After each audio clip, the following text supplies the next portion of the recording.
श्री योग वासिष्ठ महारामायण निर्वाण प्रकरण, वैराग्य प्रकरण, तृतीय सर्ग। राम जी की तीर्थ यात्रा का वर्णन।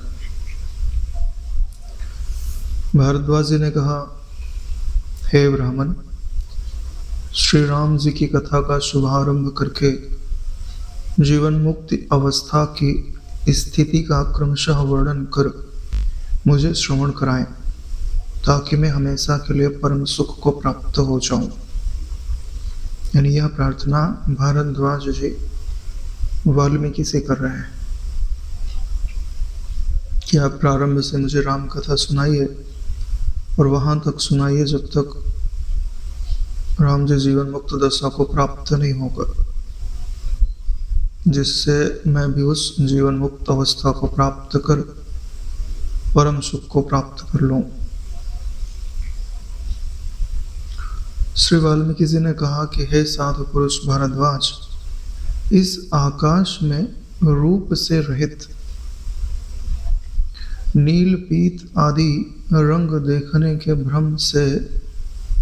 भ्रम के सदृश इस निर्गुण एवं निराकार ब्रह्म में अविद्या के कारण भ्रमात्मक जगत एवं जगत के पदार्थों का विस्मरण होना ही उचित है।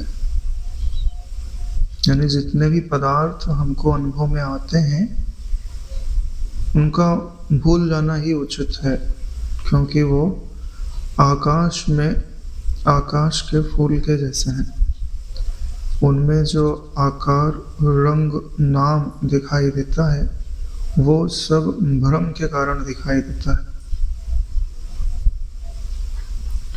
भ्रम की इस रीति का होना ही अच्छा है, ताकि पुनः इसका स्मरण न हो। यानी यह जो दृश्य है उसे भ्रम रूप अनुभव करना ही उचित है। एक बार इसे भ्रम जान लिया तो फिर इसकी इच्छा नहीं होती। इसे ही मैं उत्तम ज्ञान मानता हूं, ऐसा वाल्मीकि जी कह रहे।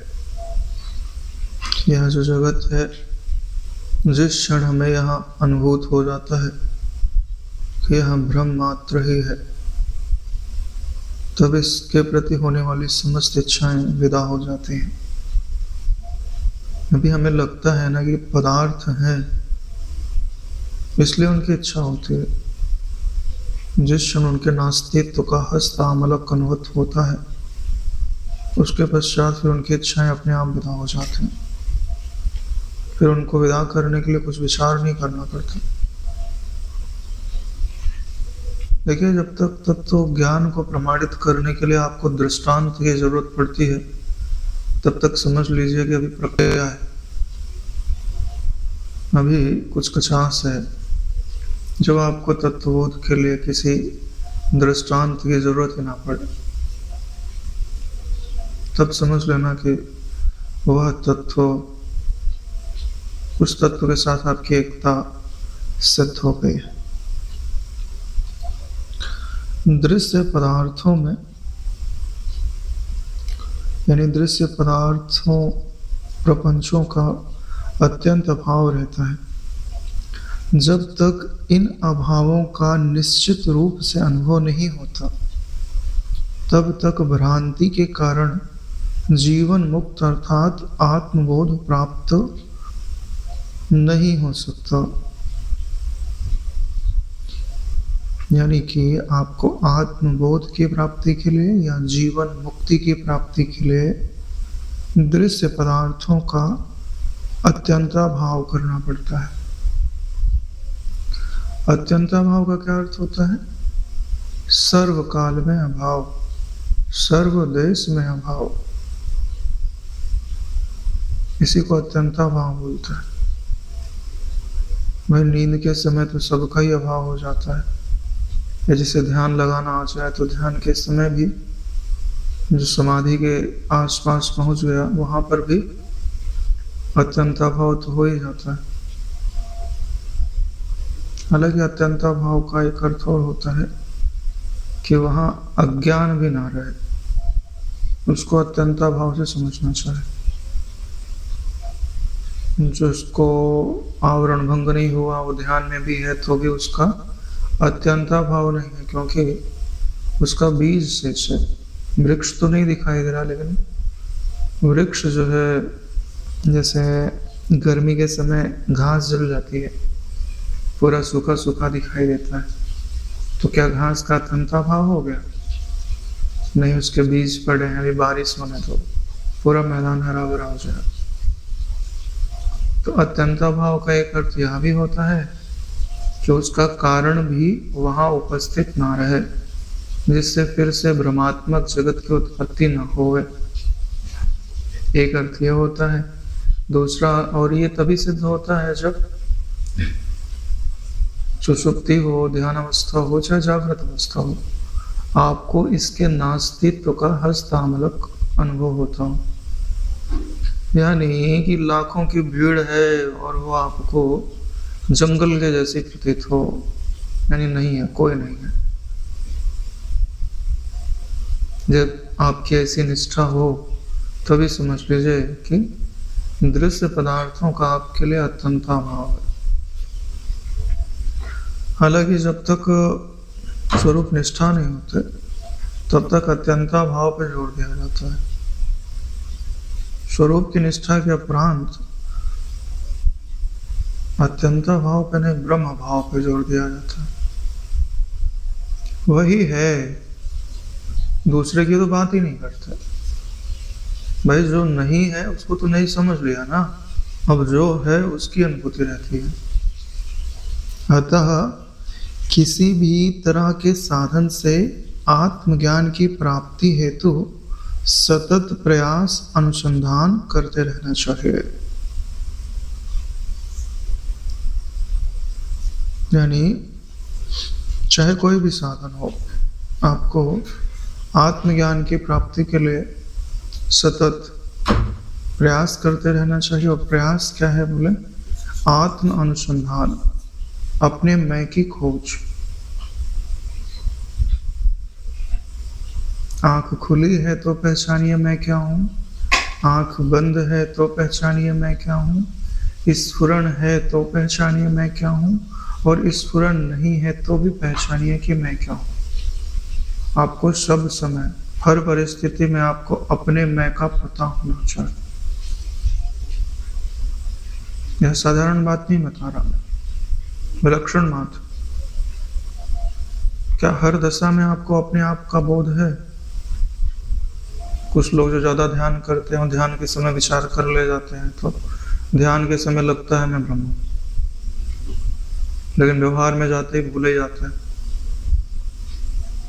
मैं, मेरे, तो तेरे में ऐसे उलझे कि पता ही नहीं। और जो व्यवहार में अभ्यास कर ले जाते हैं, व्यवहार के समय उनकी असंगता बनी रहती है, लेकिन ध्यान में जाते ही सो जाते हैं। तो सब समय अभ्यास इतना प्रबल होना चाहिए कि मैं वही आकाश मात्र, ज्ञान मात्र तत्व हूं। चाहे उसमें दृश्य दिख रहा हो, चाहे ठोस दिख रहा हो, चाहे कल्पित दिख रहा हो। या ठोस कल्पित की बात यह है कि जागृत हो या सपना हो, चाहे सुषुप्ति हो।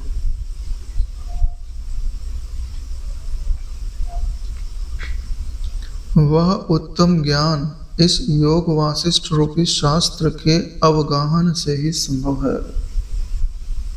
यानी जिस ज्ञान का सहारा लेकर आप आत्म अनुसंधान करेंगे, अपने स्वरूप का निश्चय करेंगे, स्वरूप में विश्राम पाएंगे, स्वरूप से एकता का अनुभव करेंगे। वो शास्त्र कौन सा है बोले? योग वासिष्ठ महारामायण। जैसे कामधेनु गाय होती है तो उससे सब कुछ प्राप्त हो जाता है। ऐसे मुमुक्षुओं के लिए जो कामधेनु गाय है वो है श्री योग वासिष्ठ महारामायण। अवगाहन मतलब उसका दूध धोना। इसी कारण इस महान ग्रंथ की रचना की गई है।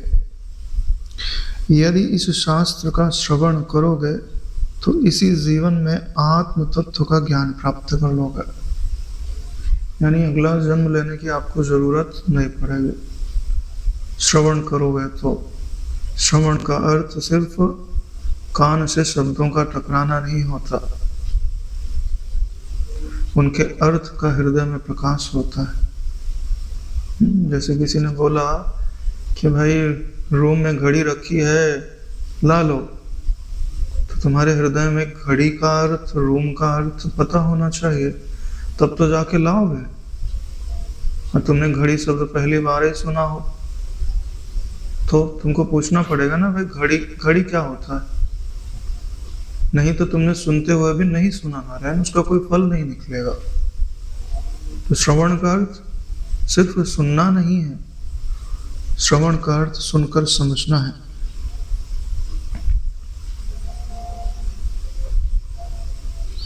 अन्यथा इस दुर्लभ ज्ञान की प्राप्ति असंभव है।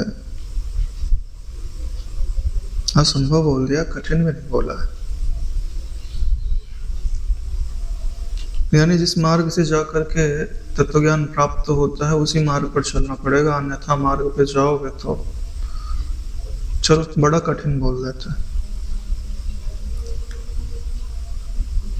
वाल्मीकि जी कहते हैं कि हे अनख, यानी पाप से रहित, आकाश में स्थित अदृश्यमान नील आदि वर्ण की भांति यह जगत दृश्य होते हुए भी भ्रम रूप है। यानी जैसे आकाश में नीलिमा है, दिखती तो है मगर होती नहीं है, ठीक वैसे ही यह जगत दिखता तो है मगर जिसको अभी आप है बोलते हो वो उसका है पना नहीं है, जिसको अभी आप है बोलते हो वो उसका है पना नहीं है, जिसका है पना है उससे आपका परिचय नहीं। आपको कठपुतली दिखाई दे रही है, कठपुतली के पीछे का हाथ दिखाई नहीं दे रहा। जिसको कठपुतली के पीछे का हाथ दिखाई देता है वो तत्वज्ञानी होता है। यंत्र रूढ़ानी माया, तो सब यंत्र है ना, तो वो माया के डोर से बैठकर कोई मायापति इनको हिला रहा है।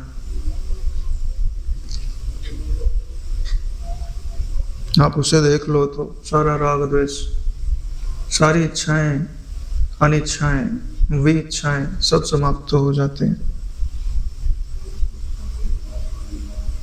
अतः सावधानी पूर्वक इस शास्त्र के मंत्र चिंतन से यह अयथार्थ है ऐसा अनुभव होता है। यानी जो शास्त्र है उसका सावधानी पूर्वक मंत्र चिंतन यानी मनन, मंत्र यानी जिसका मनन करने से वह त्राण देवे, दूर कर देवे जो परेशानी है उसको मंत्र बोलता है। त्र यानी तार देना, त्र तो र मिला दिया ना। त्र किससे बना हुआ है? त आधा रकार पूरा त्र। त्र का अर्थ वही होता है जो तरने का अर्थ होता है, तारने का अर्थ होता है। श्रवण के बाद मनन का क्या अर्थ होता है?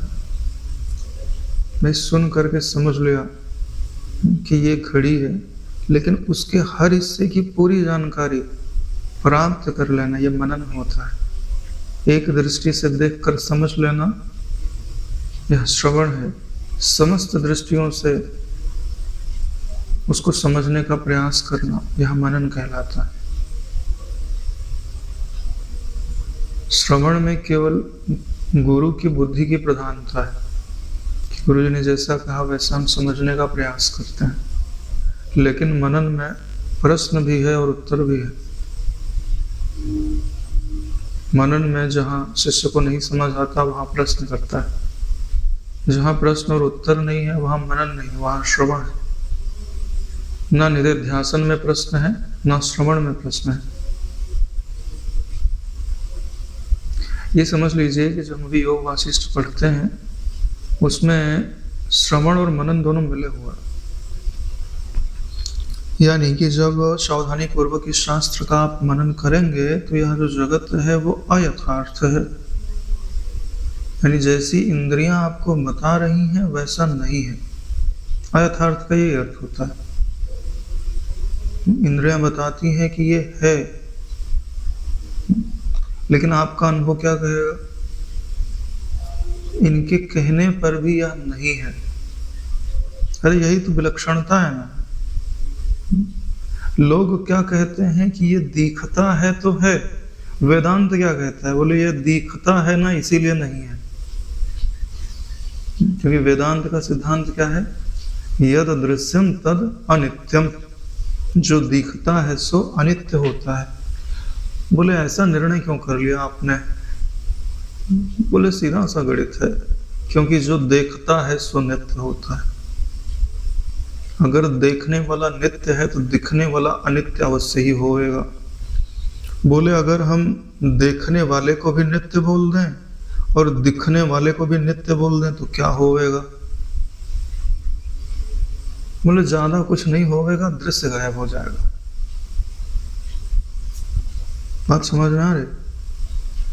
जैसे ही दृश्य और दृष्टा दोनों ही अनित्य हो जाएंगे तो क्या होगा, अरे भाई दोनों एक हो गए ना नारायण, दोनों नित्य हो गए तो दोनों एक हो गए। जब एक हो गए या तो दृष्टा रहेगा या तो दृश्य रहेगा, और दृष्टा स्व प्रकाश होने से वो रहेगा, दृश्य पर प्रकाश होने से उसका अभाव हो जाएगा। यही तो हम भी कह रहे हैं नारायण। या तो तुम दृश्य को नित्य बना दो तो क्या होगा, तो भी दृश्य गायब हो जाएगा, या तो दृश्य को तुम अनित्य बना दो तो भी दृश्य गायब हो जाएगा। दिक्कत तो तब है कब नारायण अनित्य में नित्य की जब भावना हो जाती है वो अनित्य बदल रहा है, लेकिन हम भावना के द्वारा उसे नित्य बनाने की कोशिश कर रहे हैं। दिक्कत यहां है।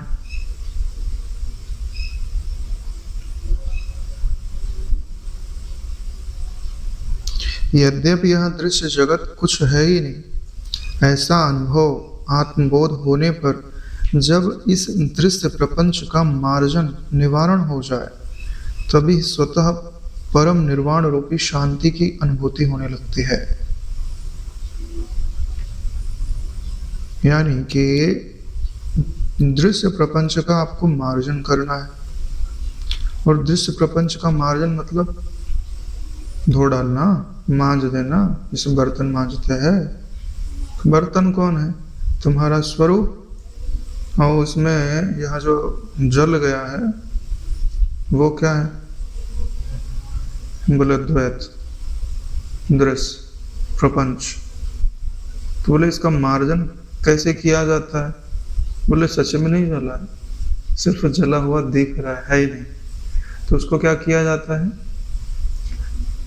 जैसे समझ लो कि बर्तन स्वच्छ हो, उसमें काले कलर का कोई परछाई पड़ रही हो, तो टॉर्च जला के देखो तो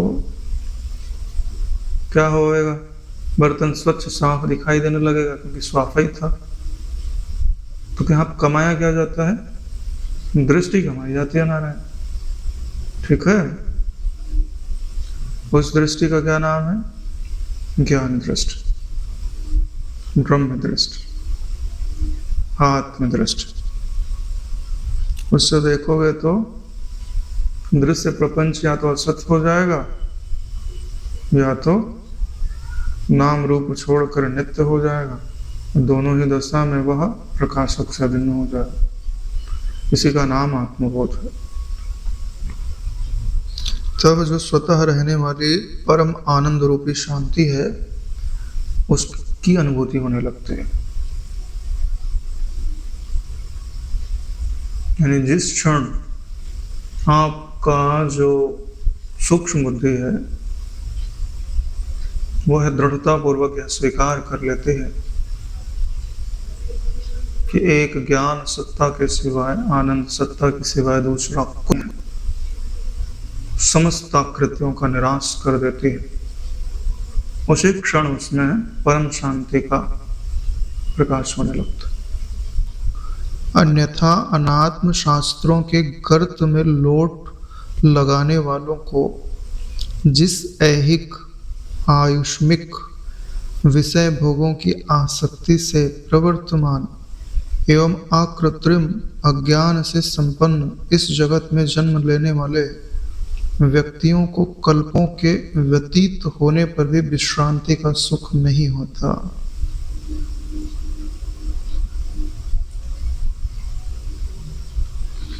अन्यथा शास्त्र गर्तेषु लुठताम भवताम मिह भवति आकृत्रिम अज्ञानाम कल्पः अपि न निवृत्तिः। नहीं 100 कल्प में भी छूटता संसार है। यानी ऐसे शास्त्रों का आपने मनन किया जो द्वैत को पुष्ट करता है, नाम और रूप को सत्य दिखाता है।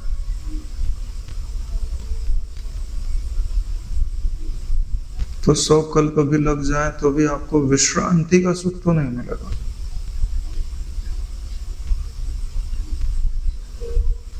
विश्रांति मतलब समझते हो हमारा, ये शब्द पेटेंट कराया हुआ है ज्ञान में। बहुत सारे अर्थ लगाए जा सकते हैं। विश्राम में जो वी है, विश्रांति। वैसे श्रांति शब्द किससे जुड़ा हुआ है? श्रम से। 184 के बंधन से थका, खोली कमर अब रहा, आराम पाना काम क्या बाकी न रहा। लग गया पूरा निशाना, काम क्या बाकी रहा।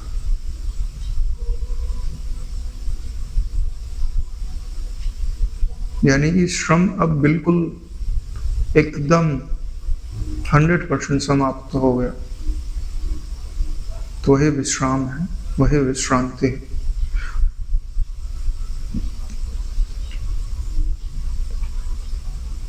यानी अब उसका शरीर थके भी तो भी वो नहीं थकता हमारा, ऐसे विश्राम को प्राप्त हुआ।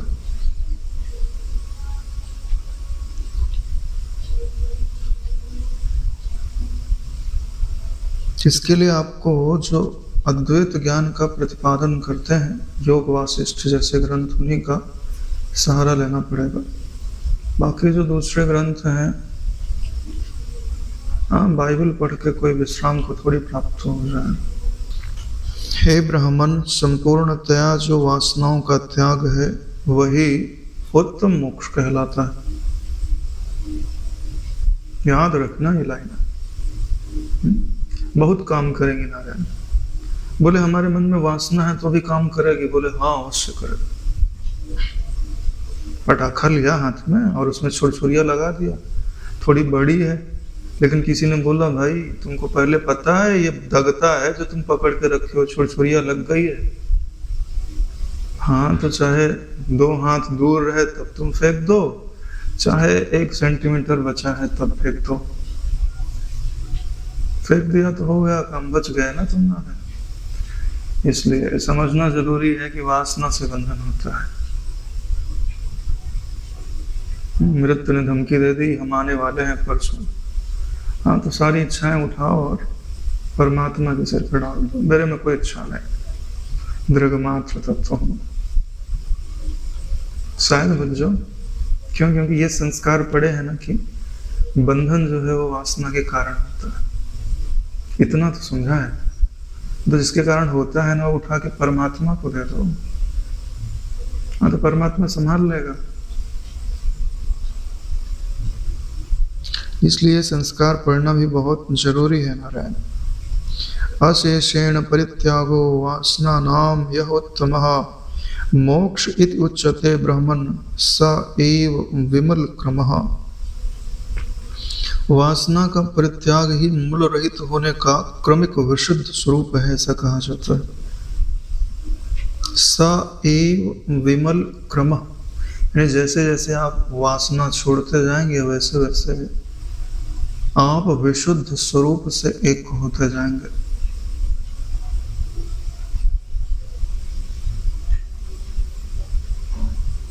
देखो, जैसे ही वासना आवेगी वैसे का ज्ञान याद रहेगा कि वासना तो पदार्थ याद रहेगा।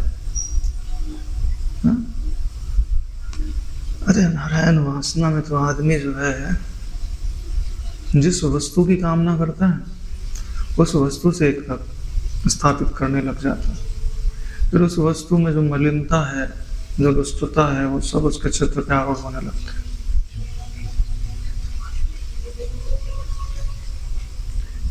देखो, परमात्मा या परमात्मा का ज्ञान सिर्फ यही तो चाहता है कि वह तुम्हारी वृत्ति पे आरूढ़ रहे, इसके सिवाय कुछ नहीं चाहता। अनन्य चिंतन चाहता है ना रहना। तुमने वही चिंतन उठा के किसी व्यक्ति, वस्तु, परिस्थिति को दे दिया, हाँ तो जलन तो होगी ना नारायण उसको, हाँ तो टांग तो खींचेगा तुम्हारे को। ये जो दुख है वो उसी का परिणाम तो है। तुम उसमें अपना मन लगा के रखो, ठीक है? फिर कितने ही पदार्थ तुम्हारे इंद्रियों से क्यों ना गुजर जाए, तुमको बंधन नहीं होता। क्यों? क्योंकि देख रहे हैं ना, हाँ ये मेरा है, कोई बात नहीं है ना। किसी पदार्थ का भोग कर लिया तो क्या हुआ, आसक्त नहीं है ना इसमें, प्रेम तो मुझसे करता है। ऐसे ही दिखाई देता है मुझे तो।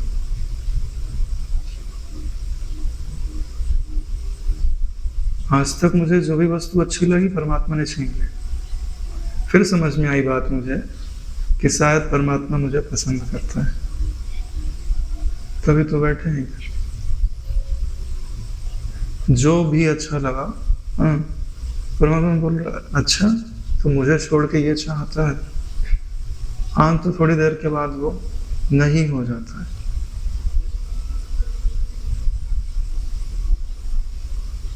क्या पता आप लोगों को ईश्वर आपका मनोवांछित पदार्थ प्रदान कर देता, लेकिन ऐसा बोला जाता है कि जब आपको आपका मनोवांछित पदार्थ ईश्वर प्रदान करने लगे तो आप लोग प्रसन्न नहीं है।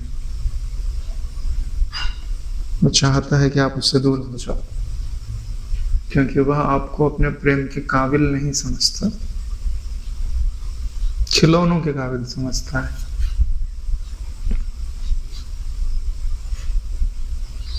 किसी ने हमको बोला कि आप यहाँ जो योग वशिष्ठ पढ़ते हो और चैनल बना के डालते हो, ये तो आपने सूक्ष्म अहंकार को जन्म दे देगा, आप ऐसा करो ये बंद कर दो। मैंने बोला ठीक है, आपकी बात सही तो है, लेकिन हम बंद नहीं कर सकते।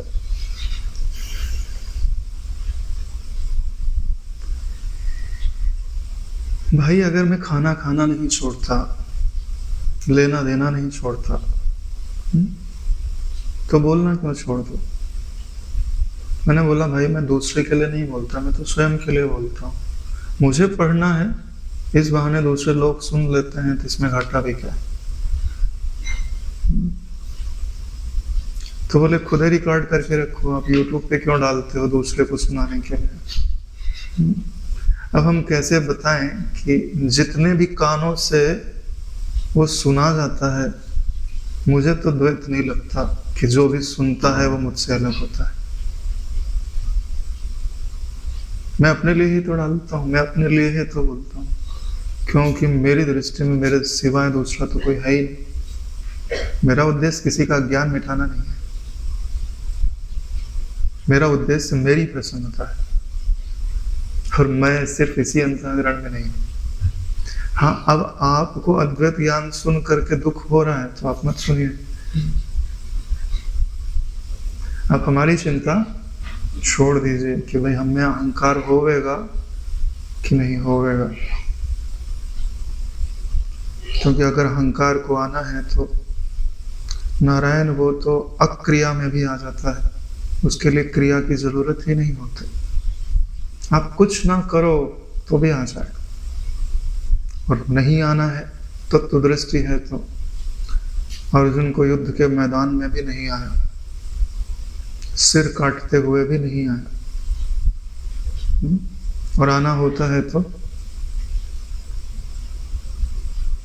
जो ग्रह नहीं बना था वो जंगल में जाके तप कर रहा, जहाँ कोई नहीं आता, अगस्त ऋषि पधारे तो प्रणाम भी नहीं किया।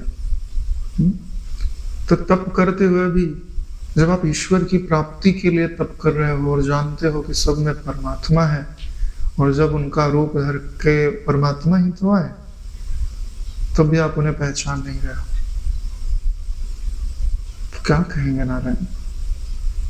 शरणागति जहाँ होती है वहाँ ईश्वर रक्षा कर लेते हैं, और जहाँ अभिमान होता है तो वहाँ तपस्वी भी हार जाता है।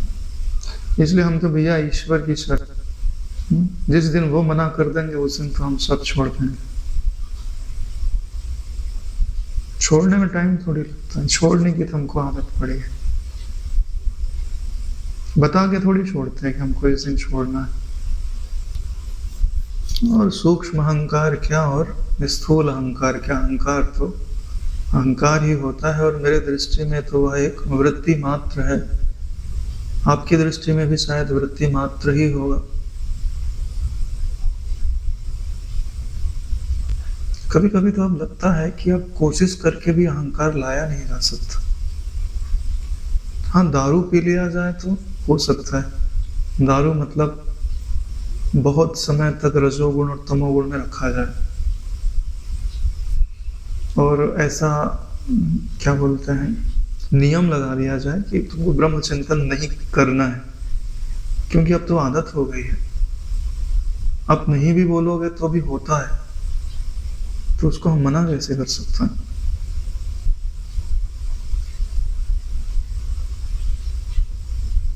एक भाई का ऑपरेशन था आँख का, तो हॉस्पिटल आदि में जाना, उधर ही रहना। तो फिर जब आश्रम आने लगे तो चित्त में लगा यार थोड़ा कुछ भारी पना सा लग रहा है। आश्रम आया, नहाया धोया, बैठा, 20-25 सांसें मुश्किल से गई होंगी। तो जो भी रजस था, तमस था, 25 सांस से ज्यादा नहीं लगा मुझे। कनेक्शन तो टूटता नहीं, लेकिन धूल तो पड़ती है, जैसे वातावरण में हम जाते हैं। फिर वहीं पे जाके हो भाई, इतना तो फर्क पड़ता है, अभी ईमानदारी से बताता हूँ, लेकिन आदत पड़ गई है तो कहाँ जाएगा। यही बात मैं बता रहा हूँ कि जो अहंकार है वो वृत्ति है नारायण, आपका दृश्य है। उसमें चिपकाव तभी हो सकता है जब बहुत काल तक स्वरूप का चिंतन ना किया जाए। और जिसे अजपा गायत्री की आदत हो गई है उसे तो हिलाना बहुत है मुश्किल है नारायण, क्योंकि सांसें तो चलेंगी और सांसों के साथ स्वरूप का ज्ञान भी चलेगा। भाई योग वासिष्ठ पढ़ना छूट सकता है, जप करना छूट सकता है, ध्यान करना छूट सकता है, लेकिन सांस लेना नहीं छूट सकता। और जिसको सांसों के साथ स्वरूप का चिंतन दोहराते आ गया, तो अब तुम कहाँ पहरा लगाओगे, माला छुड़वा दोगे, तुम बैठने नहीं दोगे ध्यान करने के लिए, लेकिन सांस तो लेने पर रोक नहीं लगा सकते, तो नहीं पराजित कर सकते तुम उसको। अभ्यास की बलिहारी है, और उसने ऐसा अभ्यास किया है कि उस अभ्यास को आप रोक नहीं सकते। ये बातें मैं इसलिए बता रहा हूँ क्योंकि कभी कभी गंभीर चिंतन से जो बातें समझ में नहीं आती, वो कुछ हल्की फुल्की बातें हैं, उस गहराई को समझा ले जाती हैं। ऐसा मेरा अनुभव है, क्योंकि जब हमसे जुड़ी हुई कोई बात या जो विचार करता है उससे कोई जुड़ी हुई बात रहती है तो वो बहुत ज़्यादा ही गहरे चले जाती है, क्योंकि किसी का अनुभव है ना। ऐसे ही तो रोजे सुनते हो कि भाई एको ब्रह्म द्वितीयो नास्ति, हाँ माया में गम जगन निरावर सुते यथा तथा महाकाशे अपि कहानी लाभम चका विद्युत है। आगे जो है वो वाल्मीकि जी कहते हैं कि हे ब्राह्मण, जैसे शीत के नष्ट हो जाने से हिमकण तत्क्षण ही विलीन हो जाते हैं, वैसे ही जन्म जन्मांतरों से संचित वासनाओं के पुंज क्षीण होने पर चित्त भी शीघ्र द्रवित हो जाता है, यानी चित्त अपना चित्तता छोड़ देता है। वासना के नाश से ही चित्त का नाश कहा गया है। क्या उदाहरण दिया गया है, जैसे भाई शीत ऋतु आती है तो पर्वतों पर बर्फ गिरती है, और जब शीत ऋतु बीत जाएगी तो बर्फ है तो धीरे धीरे पिघल जाती है। ऐसे ही जन्म जन्मांतरों से जो आपने इच्छाएं वासनाएं कमाई है जब वो वासनाएं गलित होने लगती हैं तो चित्त भी अपना स्वरूप छोड़ जाता है। इच्छाएं नहीं है तो व्यर्थ का चिंतन भी तो नहीं है, ये तो आपका ही अनुभव। चित्त का नाश ही तो तत्वबोध। मनोनाश, वासना क्षय, तत्व ज्ञान और मनोनाश। मन का नाश तो तत्व ज्ञान से ही होता है, नहीं तो मन स्तंभित हो सकता है, नाश नहीं होता। किसी ने पूछा समाधि में क्या अनुभव होता है, क्या आनंद का अनुभव समाधि में होता है? फिर हमने कहा भाई समाधि में क्या अनुभव होता है ये वर्णन से परे की बात है, क्योंकि समाधि में बुद्धि नहीं रहती, और जहां बुद्धि नहीं रहती उसका वर्णन नहीं किया जा सकता। हाँ, हम इतना जरूर कहते हैं कि आनंद समाधि में जाने का एक माध्यम जरूर हो सकता है, क्योंकि आनंदानुगत समाधि लगती है, भावानुगत समाधि लगती है, लगती है ना। तत्व अनुगत भी समाधि लगती है, तत्व का विचार किया और समाधि लगती है, चाहे वो 1 मिनट की ही क्यों न लगे। समाधि में कुछ नहीं है नारायण, समाधि में अद्वैत तत्व है। सम आधान का नाम ही तो समाधि है। जब आपने मन, बुद्धि, चित्त, अहंकार यानी जो स्फुरण है, संबित है, वो जब अपने अधिष्ठान में शांत हो गया, जैसे लहर जो है वो जल में शांत हो गई तो जल ही है, तो जहां सिर्फ परमात्मा ही है उसी को समाधि कहते हैं तत्व ज्ञान में। ठीक है, बाकी जो प्रक्रिया ग्रंथ हैं उसमें समाधि, सविकल्प समाधि, निर्विकल्प समाधि, फिर तत्वबोध। निर्विकल्प समाधि के बाद तत्वबोध रखते हो लोग, उससे हमारा उतना प्रयोजन नहीं है। तो यहाँ महत्व किसका है? जैसे सविकल्प समाधि बोल दी है तो इसका क्या मतलब है कि अभी इच्छाएं हैं मगर परमात्मा में शांत तो हो रहा है। निर्विकल्प समाधि में परमात्मा कोई इच्छा नहीं है, परमात्मा में शांत हो रहा है, लेकिन थोड़ा अविद्या है, और जब अविद्या भी नहीं है तो उसे निर्विकल्प समाधि कहने की जरूरत है नहीं है, उसे आत्म साक्षात्कार कहा जाता है, ब्रह्म बोध कहा जाता है। नहीं ना नहीं, कहा ज्यादातर योग वासिष्ठ में निर्विकल्प समाधि शब्द कहाँ लाया जाता है? तत्वबोध, तत्वानुभूति, तत्वज्ञ, ब्रह्मात्म ऐक्य बोध, ऐसे शब्द आते हैं ना।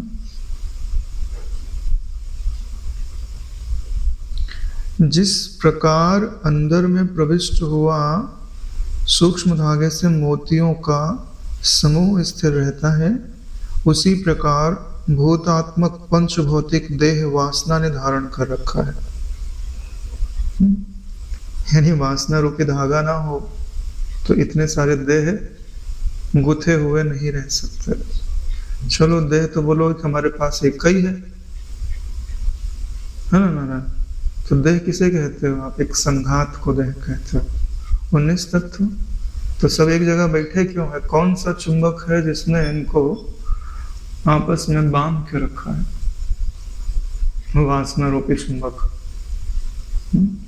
19 जो तत्व है, समझ लो 19 मन के हैं, उनको किसी धागे से पिरो करके एक माला बनाई गई है, उसी को तुमने पहना हुआ है। मुक्त होना है तो इन्हें मुक्त कर दो, यही तो सिद्धांत है नारायण। तुमको मुक्त होना है तो जो बंधा है उसे मुक्त कर दो। बंधो जीव, बंधो कीर मरकट की नहीं, तो जो तुमने मुट्ठी में पकड़ा है छोड़ दो तो तुम मुक्त हो गए।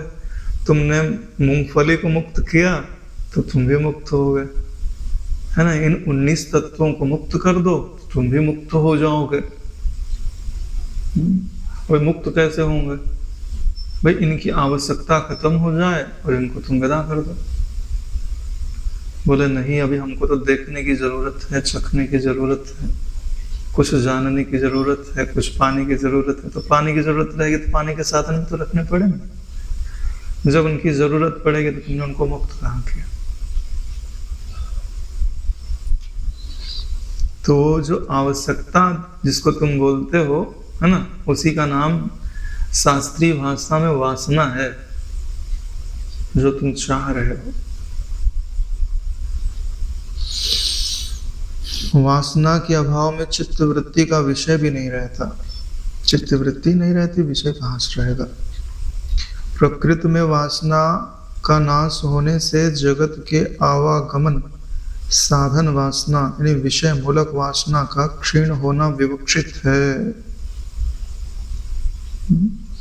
यानी यह जो मन आदि है, जब इसमें वासना क्षीण हो जाती है तो जो जगत में आवागमन का कारण है वह वासना भी क्षीण हो जाते हैं। बोले दो वासना कैसे हो सकते हैं? अरे नारायण, जब ये तुम्हारी वासना कर लिया ना तो यही वासना अगले जन्म में लेके जाती है। जैसे किसी से प्रेम हो गया तो हम जितनी बार जन्मे हम तुमसे प्रेम करते रहे, तो तुमने एक जन्म की वासना में फिर अगले कई जन्मों का मटेरियल तो तैयार कर दिया ना नारायण? नहीं किया तो आवागमन का कारण हो गई ना। एक तो तुम ये मानते हो कि मैं मरूंगा और ये भी मरेगी, ठीक है, फिर मानते हो कि ये भी जन्मेगी और मैं भी जन्मूंगा, और फिर मानते हो कि फिर हम फिर से मिलेंगे। ऐसा क्यों नहीं मानते कि मैं भी शाश्वत और तुम भी शाश्वत? ठीक है, अरे पहले दो तो शाश्वत मानो, फिर बाद में पता चलेगा कि दो शाश्वत तो हो ही नहीं सकते, तो तुम्हारा उससे अभेदता का अनुभव हो जाएगा। तो किसी जन्म की जरूरत ही नहीं पड़ेगी मिलने के लिए, और किसी मरण का भय नहीं होगा बिछोड़ने के लिए। भाई भगवान कृष्ण से जो प्रेम है वो शाश्वत क्यों है? इसी के कारण तो यह वासना शुद्ध और मलिन दो प्रकार की होती है। इसी मलिन वासना से यह जीवात्मा जन्म मृत्यु के चक्कर में भ्रमण करता है, और विशुद्ध वासना जन्म का विनाश करके मोक्ष की साधन स्वरूपा होती है। यानी पदार्थ आदि के पाने की इच्छा है, व्यक्ति वस्तु परिस्थिति की इच्छा है, तो ये मलिन वासना में गिनी जाती है। और परमात्मा को पाने की इच्छा है, अगर तुमको किसी से प्रेम ही करना है ना तो एक आकृति बनाओ और उस आकृति को बोलो तुम नित्य हो। क्या बोलो? तुम नित्य हो, ठीक है। फिर क्या बोलो? सारी प्रकृति तुम्हारे भीतर समाई है, तुम्हारे रोम रोम में ब्रह्मांड उत्पन्न हो रहे, विनष्ट हो रहे। संसार का जितना सुख है वो तुम्हारे भीतर है, संसार की जितनी सुंदरता है वो तुम्हारे भीतर है, संसार का जितना सुगंध है वो तुम्हारे भीतर है। तुमसे सुंदर कोई नहीं। 100 करोड़ कामदेव भी आ जाए तो तुमको देख करके चकरा के बेहोश हो जाए। बनाओ एक ऐसी आकृति, अब बताओ बंधन करेगी? खाक बंधन करेगी। क्यों? क्योंकि उस आकृति को तुमने ब्रह्म बनाया है। कितने चतुर हैं हमारे शास्त्रज्ञ, शास्त्र को बनाने वाले। भगवान कृष्ण की आकृति कैसे बनाई? ऐसे ही तो बनाई है। पहले बोले बहुत सुंदर है, जो देखता है देखते ही रह जाता है। धीरे धीरे धीरे धीरे ब्रह्म एक एक वस्तु ब्रह्म का उठाते ही और डालते ही। बाद में हमको पता ही नहीं चला कि हमारे साथ क्या गेम हो गया। साकार दिखा के और अद्वैत ब्रह्म तुम्हारे हाथ में पकड़ा दिया गया। तुम करोगे भी क्या? फंस गए। ले गया परमात्मा। जो एक बार ब्रह्म के चक्कर में आया वो ब्रह्म हो जाता है, उस चक्कर से बाहर नहीं आ सकता। हाँ, तो हम बता दिया ना किससे प्रेम करना है? नित्य से। कैसे करना है वो भी हमने बता दिया नारायण।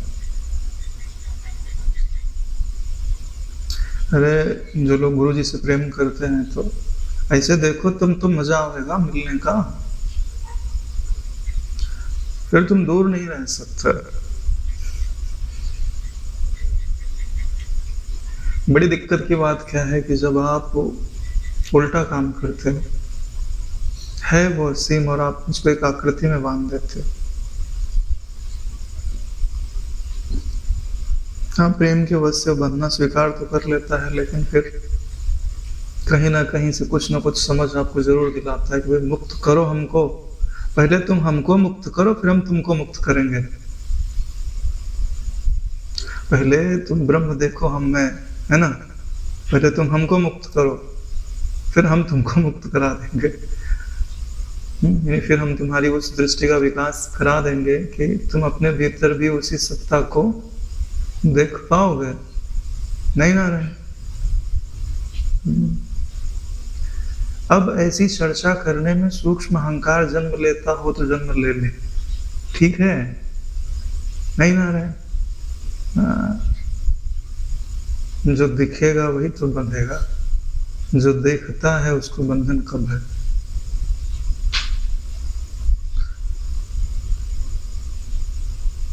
और एक बात आपको बता देता हूं कि जो तत्वज्ञ होते हैं ना, उन्हें भय नहीं होता कि आप मेरा अगला जन्म करा दोगे।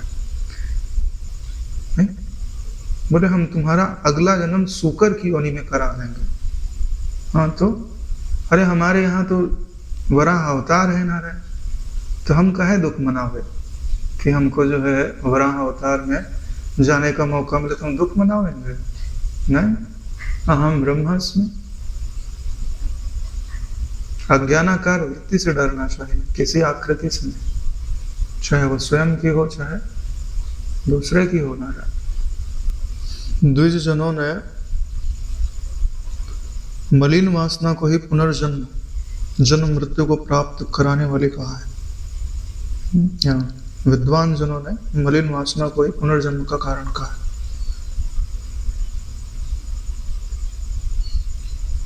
मलिनता का अर्थ समझते हो? जैसे बढ़िया दिन निकला है, मस्त ठंडी ठंडी हवा बह रही है, हर तरफ सुख शांति फैली हुई, फिर घटा, घनघोर घटा छाई और धूल भरी आंधी आई। तो जब धूल भरी आंधी आती है तो क्या होता है, तो दरवाजा खिड़की सब बंद करने पड़ते हैं, आंख बंद करनी पड़ती है, बाहर आंख खोल कर देखो धूल पड़ जाती है, और पूरा जो वातावरण है वो पूरा जो शांति है, सुंदरता है, सब पे धूल पड़ जाती है ना, यही तो होता है। तो वही उसको ही आप अंतःकरण समझो। जब परमात्मा के स्वरूप का प्रतिबिंबन बराबर हो रहा है, सब परमात्मा ही है, मस्त ले रहे, दे रहे, खा रहे, पी रहे, ब्रह्म भाव में स्थित है। हाँ तो ये सुख स्वरूप था। फिर आई एक है ना, कहीं से कोई राक्षस आया, बैठ गया और हृदय में क्या बना, क्रोधाकार वृत्ति। अरे इसमें इतना नमक क्यों डाल दिया है, हो गया ठीक है। अब हृदय में कौन सा, वही वाली आंधी आना चालू हुई। तब उसने क्या किया कि पूरा आकाश जो है धूल से भर दिया। अब वही आंख में जा रही है, नाक में जा रही है, कान में जा रही है। समझ रहे? अंतःकरण की हर वस्तु को दूषित कर देते हैं। यही मलिनता है, मलिन वासना है, मतलब मलिन धूल के कणों को रखने वाली आंधी। और शुद्ध वासना मतलब जिसमें धूल नहीं है, जो गंदगी नहीं फैलाती, गंदगी को साफ करती है। जैसे खूब बादल छाए हुए हैं, अब लगेगा यार खूब बारिश होगी, कीचड़ हो जाएगा, हवा आई जोर से और बहा ले गई, सब पूरा वातावरण स्वच्छ कर दिया। दोनों ही आंधी है, एक मलिन और एक स्वच्छ। एक ने आफत ला दी और एक ने आफत हटा दी।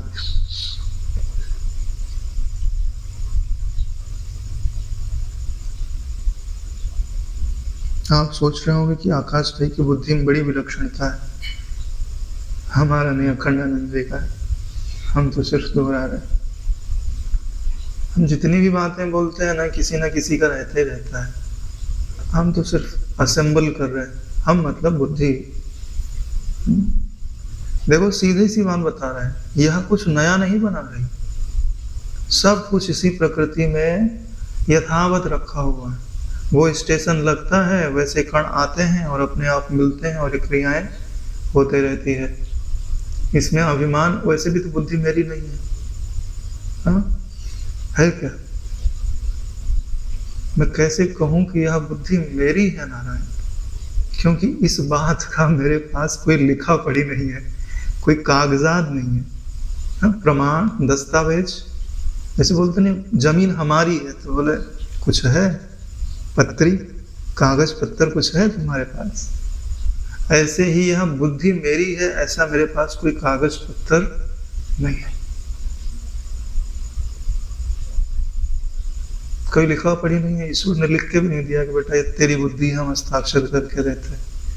शास्त्रों ने इतना जरूर कहा है कि ये तुम्हारी बुद्धि नहीं है। तो एक तरह से ईश्वर ने तो कागज पे उल्टा साइन करके दिया है कि बेटा ये तेरा नहीं है, ये तो मेरा है, प्रकृति का है, तो अधिकार कैसे जमा सकता है? यानी कागज हमने ठीक से देखा नहीं कि कागज पे लिखा क्या है। कागज मिल गया तो हमने प्रॉपर्टी समझ ली, जबकि प्रॉपर्टी पे क्या लिखा था कि इस प्रॉपर्टी से तुम्हारा कोई लेना देना नहीं है। अज्ञान ही इस मलिन वासना की घनीभूत आकृति है, यानी अज्ञान ही इसको बढ़ाते रहता है। अज्ञान ना हुए तो वासना रह सकती है? नहीं रह सकती नारायण। बोले क्यों? अपने आप को पाने की कभी कोई वासना नहीं होती। जब सब तुम ही हो तो तुम्हें कुछ भी पाने की इच्छा नहीं होगी। जब आदमी खूब गहरी नींद में होता है ना, तो भी कोई इच्छा नहीं दिखाई देती। भुने हुए बीज की भांति जन्म रूपी अंकुर की शक्ति का पुनः त्याग करके प्रारब्ध फल के भोग हेतु शरीर मात्र के निर्वाह के लिए ज्ञान योग्य विषयों से संपन्न वासना ही शुद्ध वासना कहलाते हैं। यानी शुद्ध वासना का स्वरूप बतलाया गया है कि आवश्यकता की पूर्ति करो नारायण। आवश्यकता की पूर्ति के लिए जो इच्छाएं हैं वो इच्छाओं में नहीं गिनी जाती, लेकिन सुख प्राप्ति की जो इच्छा है ना, वो इच्छा में गिनी जाती। सुख के लिए परमात्मा का उपयोग करो, चलो परमात्मा का उपभोग करो। नहीं, तुमको गले लगना है तो परमात्मा के गले लगो। उनसे ज्यादा आनंद देने की सामर्थ्य किसी में कहाँ है? किसी का रूप देखना है तो परमात्मा का रूप देखो।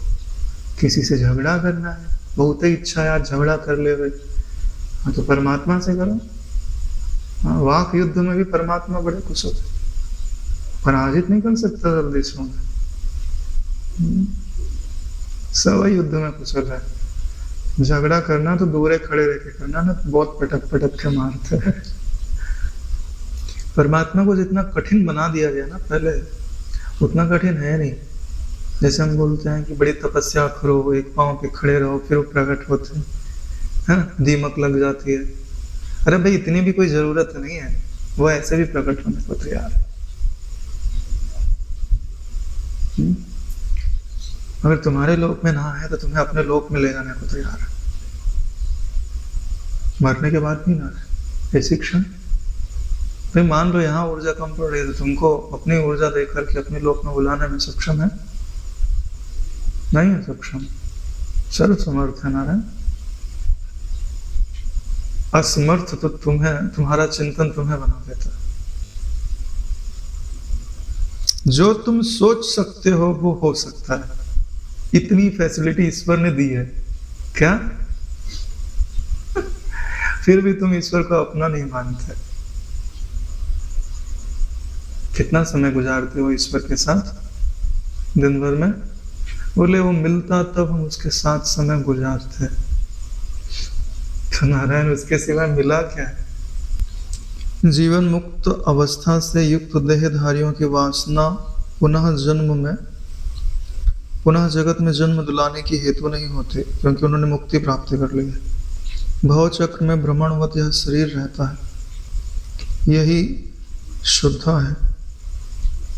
यानी भव चक्र में ये जो घूम रहा है वो शरीर घूम रहा है, हम नहीं घूम रहे ना। अपन तो अचल पद में बैठे हुए।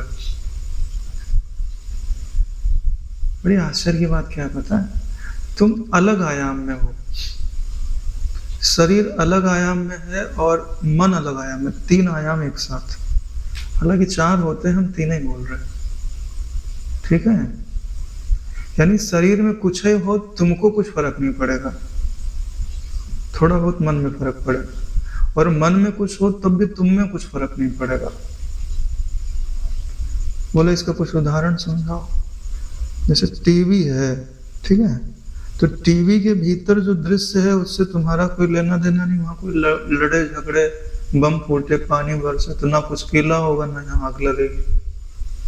ठीक, अब टीवी के अंदर भी एक टीवी होवे, अब उसमें भी कुछ और दिखाई दे रहा हो, तो उसके अंदर जो फूटे तो टीवी में नहीं फूटेगा ना, वो ओरिजिनल वाले में नहीं फूटेगा। ठीक यही हाल है यहाँ पे। यह जो पूरा दृश्य जगत है यह भी एक टीवी के जैसा, ये मन रूपी टीवी में बैठा हुआ है, और जो मन रूपी टीवी है ना वो तुम में बैठा हुआ है, तुम उसको देख रहे हो। तो तुम अलग आयाम में हो, ये बात समझो। ये आयाम जैसी समझते हो ना, वैसे मेरे चित्त में तो बढ़िया फीलिंग आती है। आयाम अलग हो गया था यानी तुम पर उसका कोई प्रभाव नहीं पड़ता, और आयाम की ये डिफिनेशन सबसे बढ़िया मुझे लगती है। इसलिए तो मैं बोलता हूं कि आपका कुछ हिस्सा चिदाकाश में, कुछ हिस्सा चित्ताकाश में, कुछ हिस्सा भूताकाश में सदा रहता है। सदा मतलब ब्रह्मभूत नहीं हुआ तक की बात बता रहे हैं। तुम्हारा कुछ हिस्सा भूताकाश में है, कुछ हिस्सा चित्ताकाश में, और कुछ हिस्सा स्वरूप में है, चिदाकाश में अभी भी तो है। तो जो तुम्हारा हिस्सा चिदाकाश में है वो अभी साक्षी के रूप में अनुभव में आ रहा है, और जो चित्ताकाश में मन के अंदर वृत्तियों के रूप में अनुभव में आ रहा है, और जो भूताकाश में वो जगत के रूप में अनुभव में आ रहा है। अब एक काम करो, भूताकाश को जो हिस्सा है उसको चित्ताकाश में लीन कर दो, और चित्ताकाश को जो हिस्सा है उसको चिदाकाश में खत्म कर दो, यानी एक ही बचे चिदाकाश, तो उस वही ब्रह्मानुभूति है। जब दो हिस्सों का अभाव हो जाए खाली एक ही रहे, उसी के लिए तो भगवान आत्म संयम योग में ध्यान के लिए बता रहे कि दो हिस्सों का अभाव कर दो। सुखम आत्यांतिकम यत् तद बुद्धि ग्राह्यम अतीन्द्रियम वेत्ति यत्र तत् चैवम तत्वतः न चलति, फिर उस तत्व से उच्छलित नहीं होता। जो शुद्ध वासना वाले होते हैं वे पुनः संसार में जन्म नहीं लेते। वे तो ज्ञातव्य विषय को यानी परम तत्व के ज्ञान को जानने वाले परम बुद्धिमान पुरुष जीवन मुक्त कहे जाते हैं। उनके कर्म बंधन युक्त नहीं होते, यानी कुछ भी कर्म करें वो बंधते नहीं। जिस प्रकार से भगवान राम ने जीवन मुक्त पद पाया, उसी प्रकार जरा मृत्यु के शमनार्थ मैं तुम्हें वह पद बतलाता हूँ। आप सावधान चित्त से संपन्न होकर के सुनिए। हाँ, तो जब आते हैं वो हम कल सुनेंगे। आज यहीं पर हम अपनी वाणी को विराम देते हैं। ओम कायेन वाचा मनसेन्द्रियैर्वा करोमि यद्यत् सकलं परस्मै श्री सद्गुरुवे समर्पयामि। ओम सहनावतु सहनौ भुनक्तु सह वीर्यं करवावहै तेजस्विनावधीतमस्तु मा विद्विषावहै। ओम शांति शांति शांति। श्री सद्गुरुदेव भगवान की जय।